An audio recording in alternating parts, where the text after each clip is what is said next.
నమస్తే. తాజాగా హైదరాబాద్‌లో ఒక వినూత్న సమస్య వచ్చి పడింది. ప్రజలు నాయకులను ఆ సమస్యలు లేవు, లేకపోతే రోడ్లు బాలేదో, డ్రైనేజీలు బాలేదో, కరెంటో ఇలాంటి మౌలిక వసతుల గురించో, లేకపోతే మౌలిక సమస్యలపైనో పోరాడటం, లేకపోతే అడగటమో చూసాం. కానీ తాజాగా హైదరాబాద్‌లో దోమల బెడత ఎక్కువైపోవడంతో ప్రజలు నాయకులను ప్రశ్నిస్తున్న పరిస్థితి.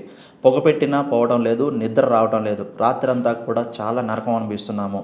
అలాగే ఈ దోమల వల్ల వచ్చే వ్యాధులతో చాలామంది కూడా వ్యాధి బారిన పడుతున్న పరిస్థితి. మల్కాజ్గిరి, నాచారం, ఎల్బీ నగర్, ఉప్పల్, అలాగే పెద్దంబరపేట, మంచాల, రాజేందర్ నగర్, శంషాబాదు, షాద్ నగర్లలో ఈ విపరీతమైన దోమల బెడదతో ప్రజలు ఎన్నో కష్టాలు పడుతున్నారు. దగ్గరలో ఉన్నటువంటి నాయకులను, ఎమ్మెల్యేలతో సహా ఈ దోమలపై చర్చ జరుగుతుందనేది ప్రస్తుతం ఉన్నటువంటి ఒక వార్త. రాత్రంతా నరకం చూస్తున్నాం సార్, అసలు దోమలతో నిద్రపోలేకపోతున్నాము, ఈ దోమల సమస్య నుంచి కాపాడండి నాయకులను వేడుకుంటున్న పరిస్థితి ప్రజలది.